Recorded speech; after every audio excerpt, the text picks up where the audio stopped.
I'm George Abraham. You know my partner, Albert Kempman. Al, we haven't been with the people for a couple weeks, but good to be back. Give a little break from the monotony. A lot of people are stuck in the house. If not stuck in the house, they definitely had their routine taken away, and hopefully we can, for a half hour, just give a little bit of relief.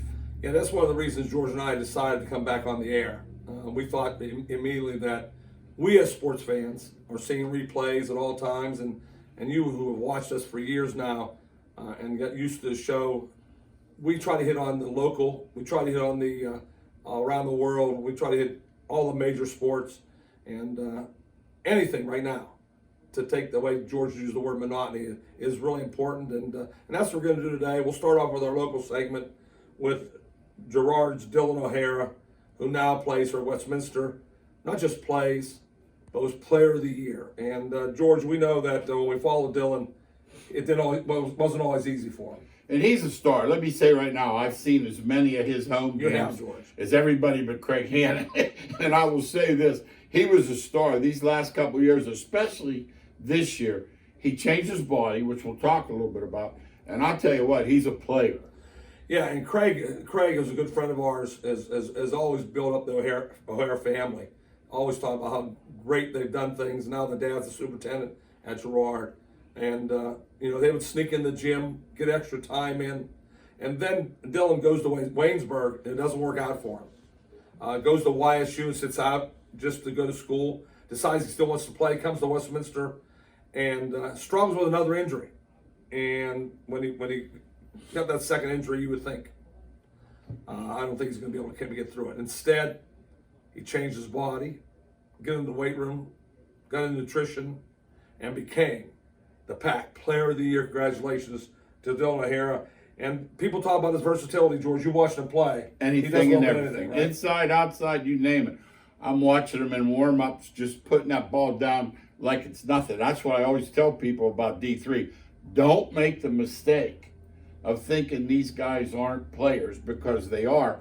And in his case, especially because at that size as a guard, I think he could have played D2 ball. And when you look at him, we talk about his versatility. It shows in he led the league in scoring with 18.8 per game.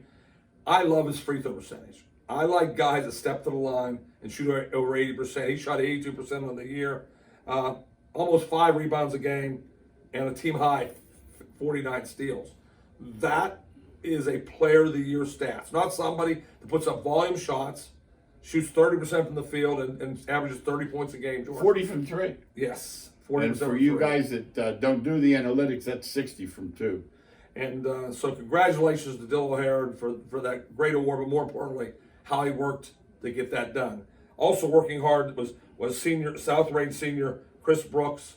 Chris went over 1,000 points, joining Chris Hatch at South Range in the record books. More importantly, and George and I know about it, he was a big guy on the glass. Rebounding, his 278 rebounds broke the previous mark. And so when you get 1,046 points and 620 rebounds, Brooks ended up Northeast Player of the Year. And congratulations, Chris, for a job well done and a great season for South Range under Coach Cullen. Yeah, outstanding. We know Coach Cullen. Yes. And just terrific. South Range they come up on the show quite often, football, basketball. Yeah, I've talked to somebody about that. George and I both live in Pennsylvania, and so we try to stay up on high as much as we can. So we interview people and talk to people. George, they said South Range is the Mars of Ohio. That means enough. Growing, moving up in classification, bringing in high-level family talent, and you can expect South Range to be good for years to come.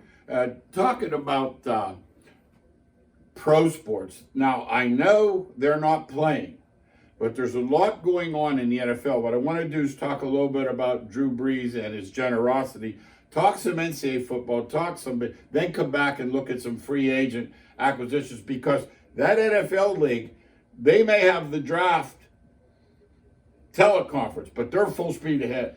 What they do is they have become the league to follow, and they have made the NFL draft a day like the Super Bowl. People can't wait to see it. But before that draft, their free agent signings tell a lot about who they're going to sign. For example, Washington, getting the quarterback Allen from Carolina, now shows that they're going to go a different direction probably and not take a quarterback. So they're not grabbing the kid. Evidently, they have confidence in the young man from Ohio State. Yeah, they got Haskins and Allen there. They're going to battle for the job. New coach Rivera coming in, bringing in some of his guys that he had felt comfortable with, and Allen was one of those. And we're talking about the NFL. We can't go gloss over Drew Brees and his wife giving $5 million. No, well, that's a philanthropic gesture. Like I hear guys giving 100,000, guys giving this, but when you step up, you pony up $5 million. I think he was buying 10,000 meals per day. Well, here's what we say. We really appreciate the Kevin Loves of the world who stepped up to give 100,000. Yes. And we're not shortchanging those people.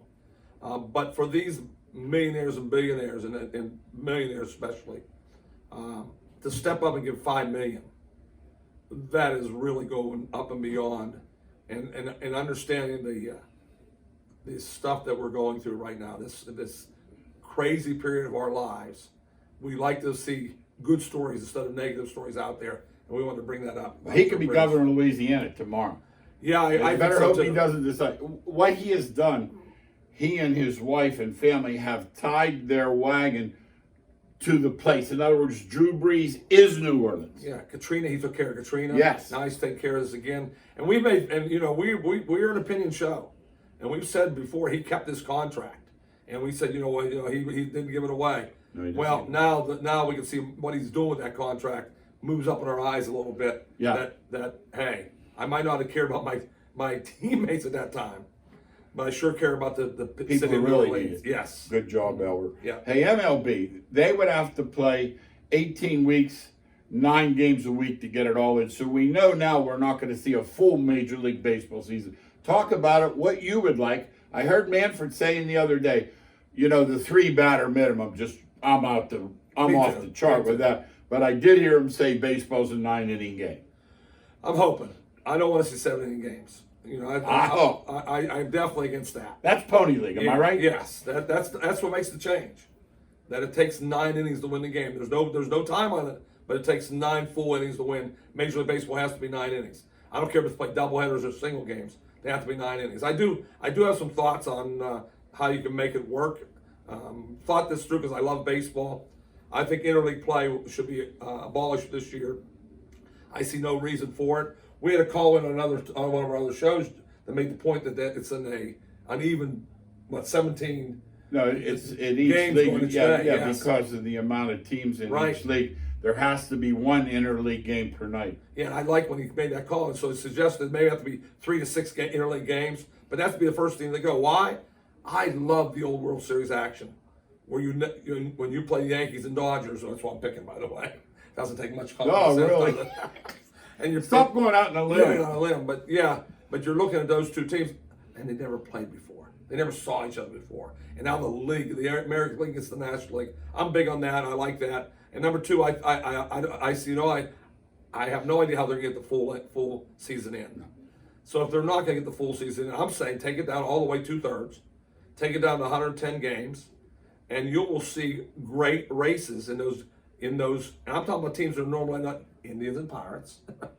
They could be in the race for a long in a 110 game season, because the marathon usually the teams that split are the last third of the season. Yeah, July 4th, I used to have an old timer buddy of mine, and I'd say, my team's in first. He'd say, hey, it's not July 4th yet. Yes. And that was like the halfway day, even though in theory they call it the All-Star game, but it's about 12 games past. And then when you get to August, those dog days, when it's really hot, and you got 2 pitchers hurt, and all of a sudden you fall off the map. That's the Pirates, and that's the Indians. So that's what we're really looking at in Major League Baseball. Some ideas on there. I think in last year's All-Star break, at 90 games, first and last place were separated by 4.5 games in many divisions. So it'd be awesome. Pirates were in it. Yeah, even the Pirates. No, that's true. You're talking about. Hey, another thing that I think you have said in previous shows, we have to make the rosters larger. When these pitchers come back, they don't go 9. They usually go 6. I think they're going to go 4 and 5. They will be limited to 60, 70 pitches. We have to expand the rosters. Yeah, George and I both think the rosters should go to 30 starting out the season. It's always been 25. I'd say go 30, and so we don't want a lot of injuries to the pitching arms that are not made for throwing 9 innings. So they're really not made for throwing 7 innings, and they're not going to be ready early, George. 4 innings is the most you're going to get, and you're going to wear every pitcher out if you don't go 30. No, I agree 100%. There's no possible way these guys will be ready. They're not even in their. That's the problem, George. Sorry, that people aren't talking about. They want to start the season. They don't realize what goes into getting the players ready to start the season in all sports. Well, it's like people that go to games on Tuesday and Friday. They forget you practice 4 other days.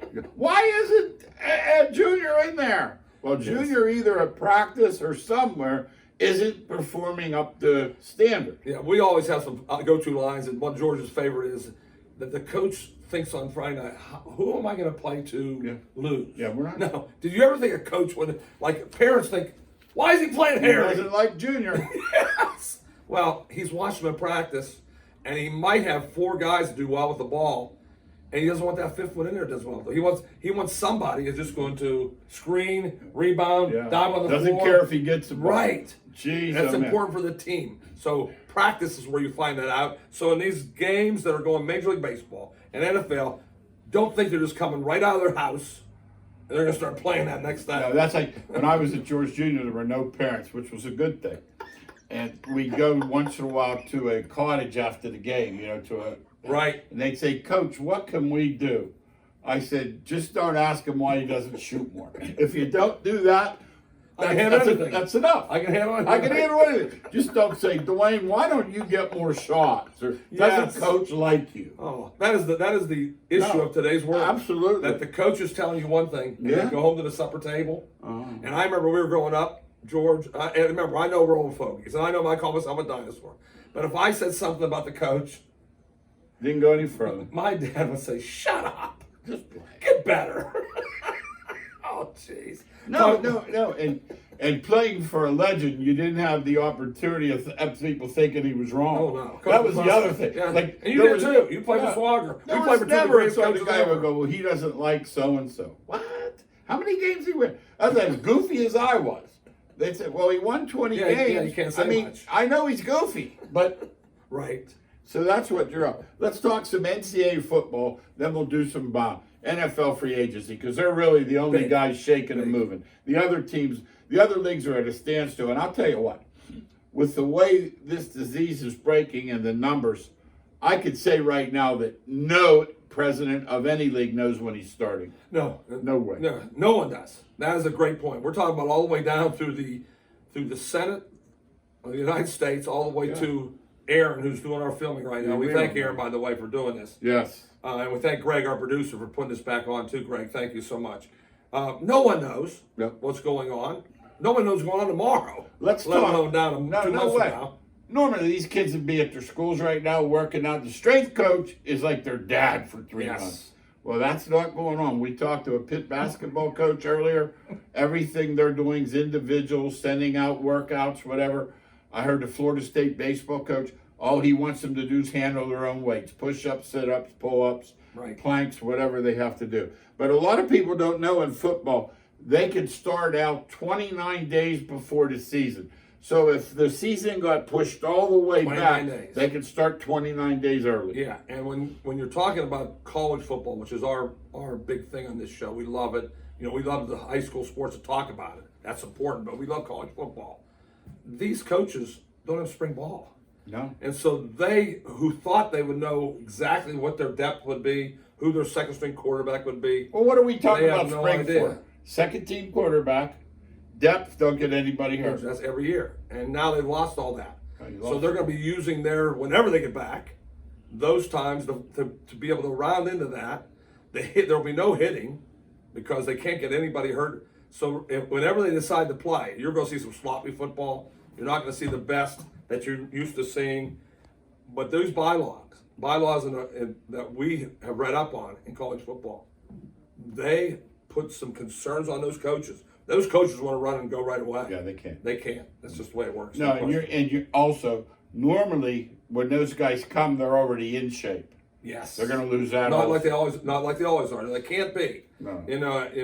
Because like George said, the strength coaches, it's just proof in the world that when your boss is around, you work better.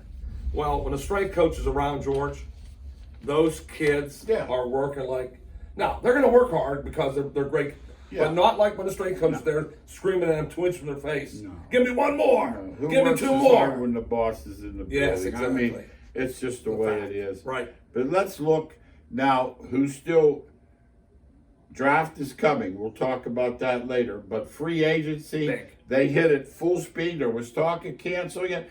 I heard one of the Rooneys talking and saying, listen, we're a little bit at a disadvantage because we like to bring these guys in and check them out. And he said, we kick the tires, basically. Right. And we can't. Like it's the old days. And there are a couple guys, Cam Newton in particular, they're afraid he's hurt. And I know he's hurt. And so that, you know, I'm saying he's been hurt.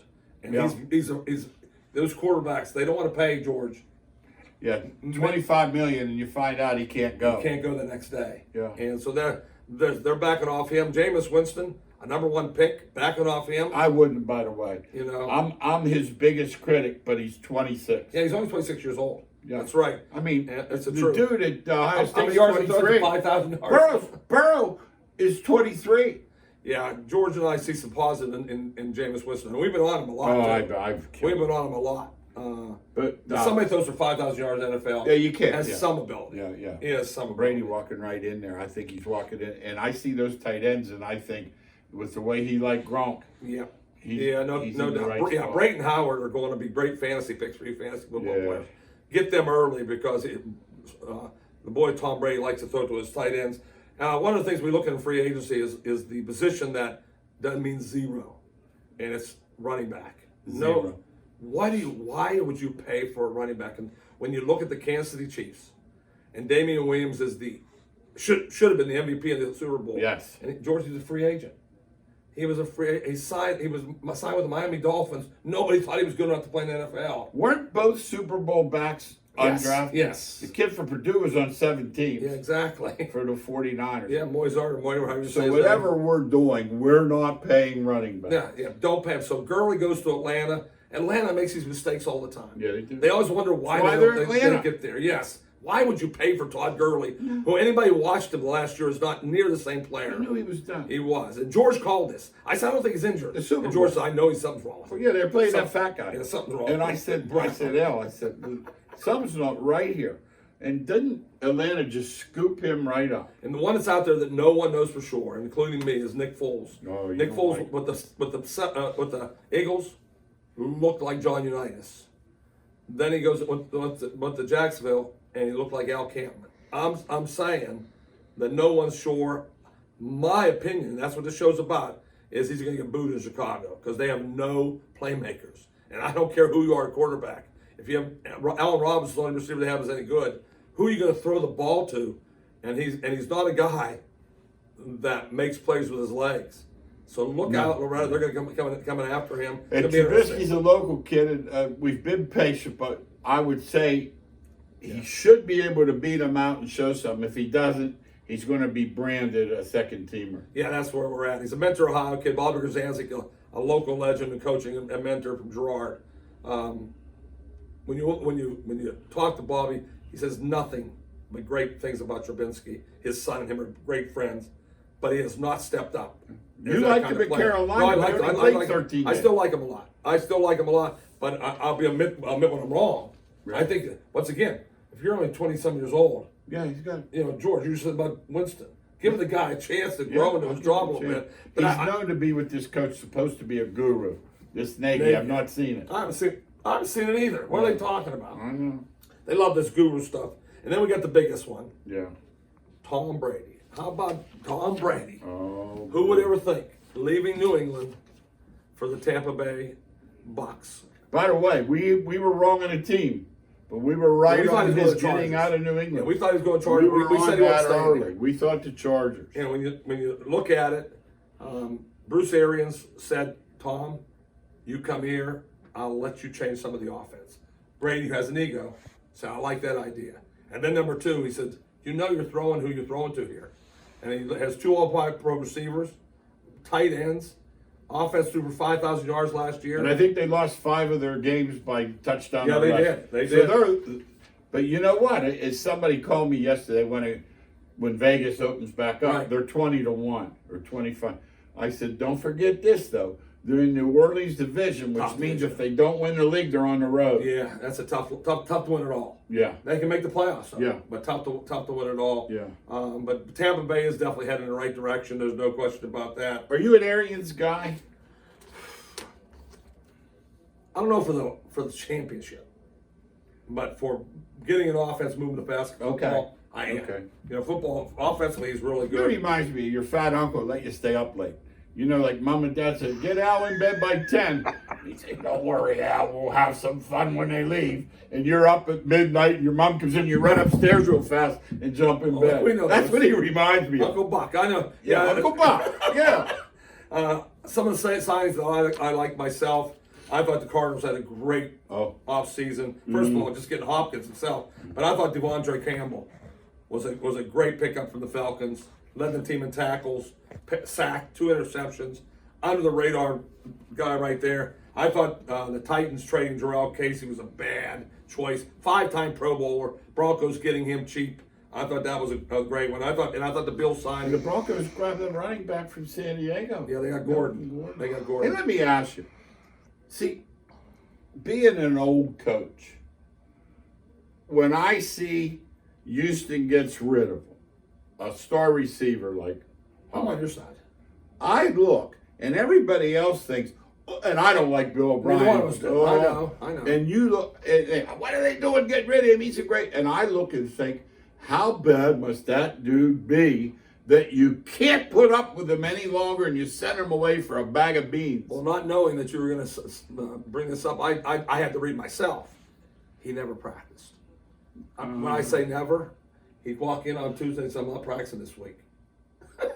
Now, how, as a coach who's trying to go get care of 50-some players, and your best player, and he said, to top it off, he would bring his kids to practice. George, you know how you feel about that. I've heard you talk to me about that before. Yeah, don't bring your kids. Don't bring This ain't your kids. Ozzie and Harry. You know, I watch it. I'm sorry, it's not the Brady So he bunch. bring his kids to It's practice. basketball practice. From It's different where I mamas. work. From different mamas. It's where I work. I know. So Like, that would be like going to the dentist office and everybody rallying around while he's doing a crown. So now they were always circulating rumors about Antonio Brown. And now what come out with him? Yeah. You know. Yeah.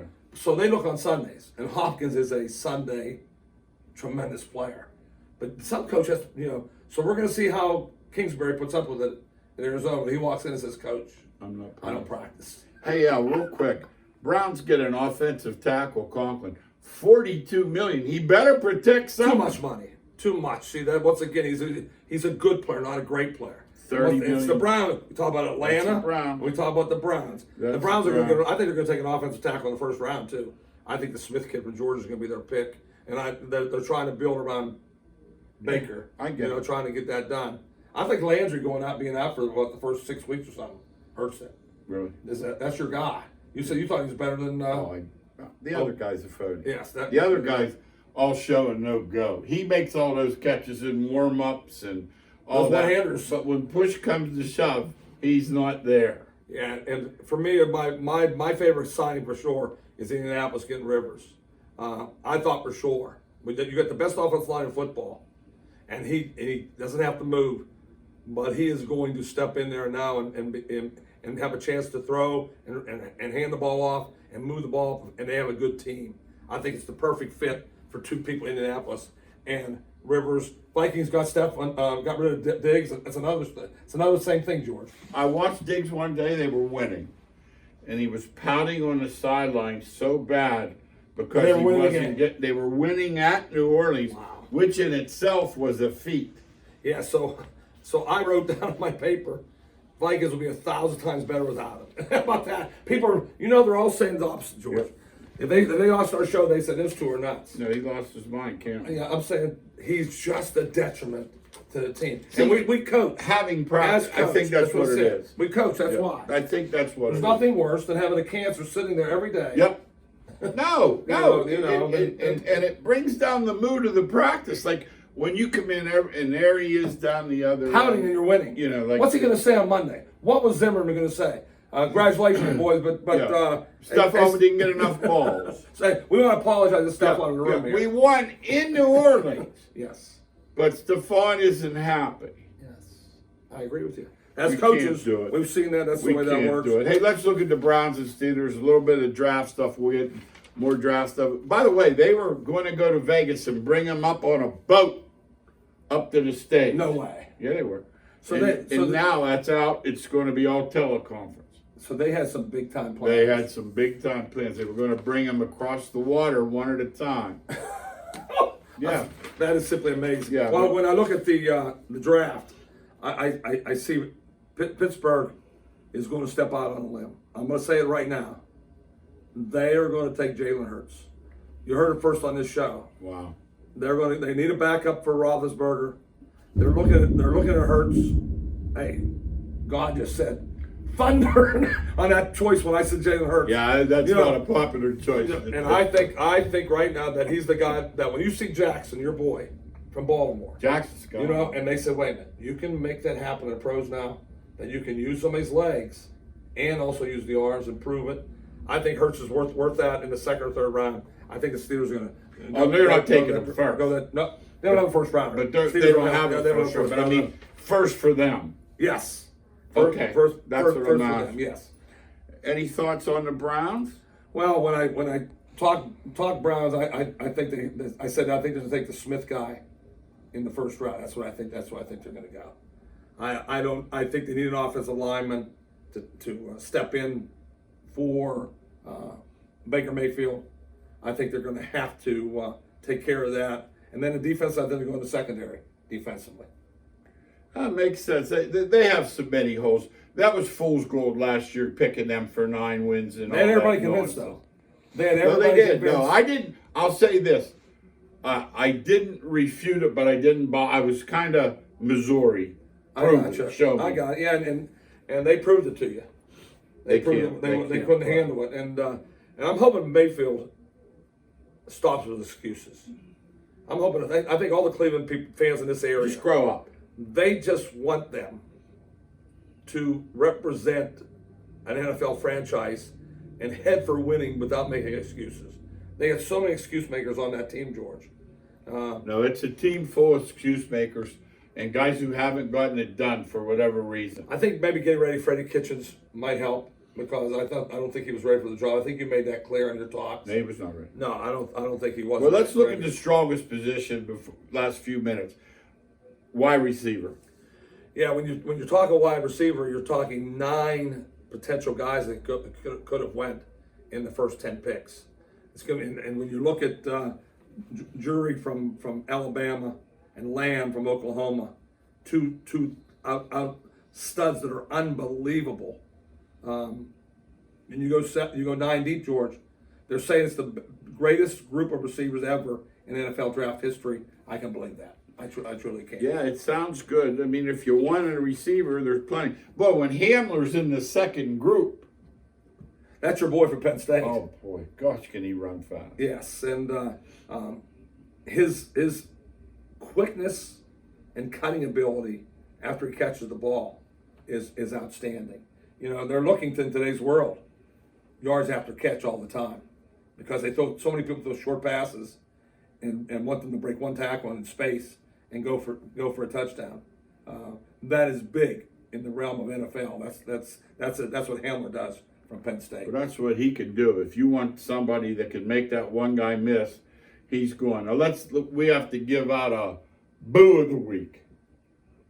Boston Bruins, Jeremy Jacobs. He's the owner. Listen to this, guys. He lays the employees off, Lays them all announced off. the cuts, and then says this has been difficult and painful for me, but I have to announce the cuts. So Al did a little 3.3 investigating billion. and found out what he was worth. 3.3 billion worth, and he's worried about